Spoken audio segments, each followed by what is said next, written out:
Mesdames et messieurs, laissez-moi vous résumer en 30 secondes, top chrono, les événements qui se sont produits et qui ont suivi l'histoire de Chloé. Oui, c'est maintenant la conclusion et la fin de l'histoire sur l'observateur de Chloé. Chloé est une jeune fille ayant reçu un soir à 19 h un message de son père lui indiquant qu'elle devait regarder par la fenêtre. Lorsque Chloé regarde par cette fenêtre, elle voit donc un inconnu bizarre, étrange et extrêmement grand. Cet inconnu-là, c'est pas son père, non, c'est une personne vraiment flippante. Cette personne-là va donc entrer dans la maison de Chloé et finalement, au lieu d'enlever Chloé, cette personne-là ou cet inconnu-là va prendre un espèce de smartphone et lui envoyer des messages. Et des messages d'ailleurs plutôt flippants indiquant à Chloé que son père est en réalité un monstre, que son père est un gros fils de pute. Bien sûr, au début, Chloé ne croit pas du tout cette mystérieuse créature, mais à force qu'elle discute avec cet observateur étrange, elle arrive presque à la conclusion que son père est quand même clairement pas net. Oui, parce qu'il faut savoir que dans le dernier épisode, Chloé apprend en regardant les news à la télé que sa mère est morte. Et que bizarrement, son père était sur les lieux du crime quelques minutes plus tôt. Notez évidemment que l'histoire se passe durant la même soirée, donc que durant ces événements, son père est bien sûr en route, direction la maison de Chloé pour essayer de l'aider face à la créature et la chose étrange qui pénètre dans la maison de Chloé. Autre élément étrange, les fameux policiers que son père aurait appelés ne sont jamais arrivés, ou en tout cas ne sont pas encore arrivés. Pourtant, ça fait quand même quelques heures que Chloé est en PLS. D'ailleurs, pour te remettre un petit peu dans l'ambiance, déjà éteins la lumière, prends des petits popcorn et bien sûr, voici les derniers messages que Chloé s'est échangés avec le mystérieux inconnu. Chloé envoie alors, mais explique-moi alors, si tu es si intelligent, pourquoi ne m'as-tu pas attrapé? C'est drôle, les chiens ne font pas des chats, pas vrai? Qu'est-ce que ça veut dire? Que tu fais la même supposition incorrecte que de ton père. Et quelle supposition? Que je suis ici pour t'enlever. Et c'est une promesse que je vais te faire. Je ne vais pas te prendre, Chloé. Pas si tu vas dans ta chambre. Évidemment, si tu veux comprendre l'histoire en détail, les deux derniers épisodes apparaissent directement en fiche là, ou alors en lien dans la description. Bref, mon petit coquelicot magique, j'espère que tu es posé tranquillement dans ton lit ou assis sur une chaise, préparé à regarder ce putain d'épisode, parce que oui, c'est un nouvel épisode de Thread Paranormal.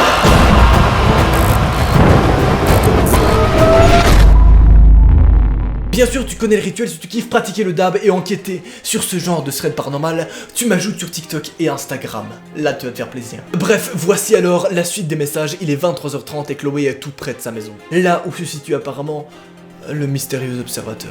L'inconnu ordonne donc à Chloé qu'il ne va absolument pas l'enlever si Chloé se rend dans sa chambre. Cependant, celui-ci ajoute une autre condition. Il informe que son père doit donc payer sa dette. Chloé va donc répondre « Tu n'en as vraiment pas après moi ?» Je te l'ai déjà dit. Papa a dit qu'il ne l'avait pas fait. Mais crois-tu que ça ramènera ta mère? Non. Alors fais ce que je te dis. Et là, Chloé, qui est totalement omnibulée et peut-être aveuglée par cette espèce d'inconnu étrange, eh bien il y va. Elle va dans sa putain de chambre. Je sais pas si c'est une bonne idée, mais je suis pas trop confiant. Je t'avoue vraiment, genre. Bref, Chloé envoie, j'y vais. Mais si tu ne cherches pas à me prendre, pourquoi es-tu ici? Cette fois, ton père va payer le prix de sa petite indiscrétion. Cette fois, il va payer de sa vie et je suis là pour m'en assurer. Oh mon Dieu. Où es-tu maintenant, Chloé? Dans ma chambre? Mais je crois que tu le sais bien. C'est vrai. L'observateur va donc envoyer... Regarde par la fenêtre. Je te vois en bas? Oui. Je suis là. Et cette situation a comme une petite impression de déjà vu, je vais pas te mentir. Piégé dans mon regard. Nous y voilà alors. Retour à la case de départ. Et rien n'a changé. Pas tout à fait. En réalité, tout a changé. Pourquoi cela? Nous ne sommes plus seuls maintenant. Papa est rentré. Je sais. Je l'entends qui m'appelle. C'est mignon. Il pense que tu es à la cave. C'est bien. Il sera en sécurité là-bas, tant que tu es ici. Tu t'inquiètes de sa sécurité? Oui. Même si je le déteste. Et que je considère qu'il est responsable de tout cela. Je ne te laisserai pas le tuer. Une autre fausse supposition. Quoi? Que je suis un tueur? Tu as dit que tu étais là pour le voir mourir. C'est vrai. Je suis donc là pour m'assurer du contraire. Et comment vas-tu faire? Comme cela? En te regardant? Toi? Parce que oui, bizarrement l'observateur ne parvient pas à bouger lorsque Chloé le regarde. C'est très étrange comme situation. Oui, c'est spécial. Je te le dis directement, genre. Ça m'a la pute, j'ai envie de connaître la suite. J'ai envie d'avoir la suite tout de suite. Là, je veux la suite. Ah, genre... Oui, j'aime bien faire durer un peu le suspense, ça va, j'ai le droit, non? Tu commences pas à pipionner des papillons, hein? Pipionner, oui. C'est un nouveau verbe qui consiste à faire bang bang bang, comme ça, tu vois. Aïe aïe aïe. Évidemment, si tu kiffes ce genre d'affaires, tu oublies pas que tu peux totalement t'abonner à ma chaîne et activer la cloche. Voilà, je te l'annonce comme ça directement. Ah, tu sais, si tu kiffes ce genre d'événement un petit peu le soir comme ça, fais-toi plaisir. En plus, on rigole comme des oufs. Voilà, là par exemple, je rigole. Là, je suis en. Voilà, ouais, j'ai un rire assez étrange. Yes, I. Bref, la jeune fille va alors envoyer en te regardant ici, jusqu'à ce que la police arrive. Je les ai appelés moi-même, cette fois. Je sais, je les entends. Les sirènes sont proches maintenant. Elles recouvrent les cris de ton père, qui résonnent dans la cave pendant qu'il était coupé en morceaux. Quoi? Je t'ai dit que nous n'étions pas seuls. Qu'y a-t-il en bas avec lui? Un tueur? Bien sûr. Et dans ce conte magique, un tueur ne peut tuer qu'un autre tueur. Donc si papa était vraiment innocent, tu sais que non.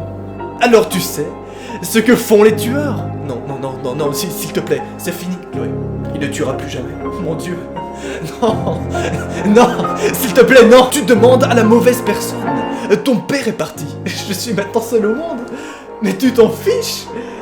Bien sûr, car avec toutes tes excuses sur l'honnêteté et le fait de sauver le monde, tu n'es qu'une simple distraction, masquée dans la laideur et la cruauté. Tu es en réalité un voyeur, incapable de faire quoi que ce soit toi-même. Je n'ai jamais dit que j'étais plus que ça. Alors dis-moi, si tu n'as pas pris ma sœur, qu'est-ce qu'il l'a fait? Je préférais ne pas le dire. Bien sûr, tu as suivi les 2 précédents épisodes et donc tu te rappelles que la sœur de Chloé a bizarrement été aussi enlevée avant la naissance de Chloé. Sauf qu'on ne sait jamais ce qui lui est arrivé. Mais apparemment, elle serait en vie. Étrange. Je préférais ne pas le dire. J'ai répondu à ta question tout à l'heure. Maintenant, tu vas répondre à la mienne. Qu'est-ce qui l'a prise il y a si longtemps? Un ravisseur? Bien sûr. Un quoi? Tu sais, les regardeurs regardent. Les ravisseurs ravissent. Il suffit d'un placard ouvert, juste une fente, d'un pied qui pend, du bord du lit, la nuit, ou d'un père qui enferme sa petite fille dans une chambre pour la protéger de lui-même. Et paf! La fille était partie. Partie où? Et paf! Ça fait des choses à pic. Yes, merci à tous. Oui, j'avais besoin de faire une petite vanne. Voilà, c'était mon petit moment blague. On peut reprendre directement l'observateur du radiateur. Hein. Pourquoi je dis radiateur? Je sais pas. Allez, salut. Mais est-ce que tu vois dans ma tête que je suis totalement en stress? Est-ce que j'adore cette putain de vidéo? Oui, vraiment, on va enfin savoir ce qui s'est passé, putain. Oh merde. La fille était partie. Partie où? Désolé de le dire, mais je ne peux pas te le dire. Et je ne peux pas rester. Nous n'avons plus le temps, Chloé. Tu n'iras nulle part. Si. J'ai du travail. D'autres non. D'autres dettes à payer. Le monde va voir beaucoup plus d'entre nous très prochainement. Je ne vais pas te laisser partir. Et comment vas-tu m'arrêter? Tu ne peux pas bouger. Si quelqu'un te regarde. Je n'ai jamais rien entendu de si bête. Quoi? Tu ne crois vraiment pas cela? Tu l'as dit toi-même. Non, tu m'as dit que tu ne pouvais pas. Tu m'as menti. Ce n'est pas vrai. C'est vrai. Maintenant, tu me dois un vœu. Et je veux que ma sœur revienne. Pas si vite, Chloé. J'ai dit ce mensonge, mais à ton père il y a 15 ans, pas à toi. Cela ne devrait plus avoir d'importance. Mais cela en a. Tout ce qui compte, c'est que je ne t'ai jamais menti. Pourquoi lui avoir dit cela? Parce que je savais qu'il reviendrait. Je savais qu'il tuerait à nouveau. Et il l'a fait. Puis, il t'a raconté ce mensonge. Mais pourquoi lui avoir dit cela? C'est là que c'est drôle, Chloé. C'est le truc. Quel truc? Tu as dit que j'étais rien d'autre qu'une distraction. Eh bien, j'ai découvert que la meilleure façon de faire cela, la meilleure façon d'empêcher un humain de voir ce que vous ne voulez pas qu'il voie, est de lui faire croire qu'il vous contrôle. Non, si, tu n'as jamais eu le contrôle. Ce n'est pas juste. Juste et vrai, ce n'est pas la même chose. Mais dans quel but? Pourquoi voulais-tu que je sois ici? Pourquoi que je n'aille pas voir mon père? Pour éviter que je cours à la cave et que je le vois se faire assassiner? Non. Cela aurait été très drôle. Tu sais la raison, jeune idiote, pour laquelle je veux que tu me regardes, moi. C'est pour en réalité empêcher que tu remarques le ravisseur qui est derrière toi. 8 minutes plus tard, une équipe d'intervention de policiers arrive dans la maison de Chloé et retrouve un smartphone sur le sol.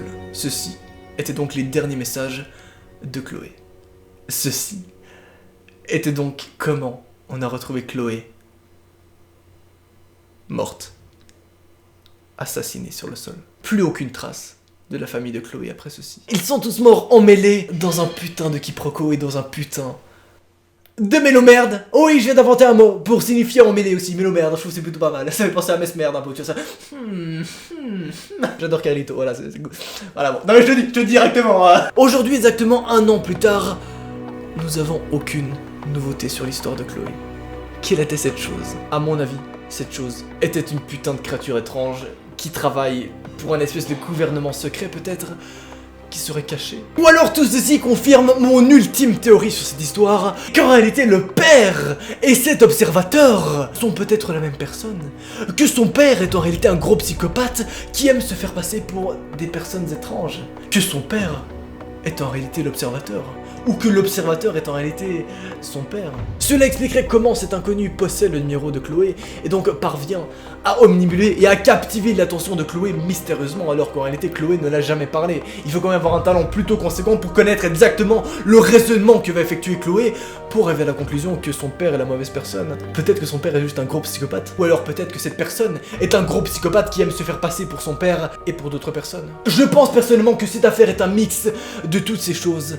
Et que putain de merde, je prie pour que ça vous arrive jamais, vraiment. Mais je reste quand même captivé par la théorie ultime qu'en réalité cette personne-là serait un espèce d'agent étrange qui travaillerait pour une société étrange et probablement cachée. Oui, on serait donc plongé à l'intérieur d'une affaire beaucoup trop intéressante, vraiment. Et donc à l'instant où on aura des nouveautés sur cette putain d'affaire et sur ces putains d'événements, je me ferai un plaisir de vous les raconter dans un nouvel épisode.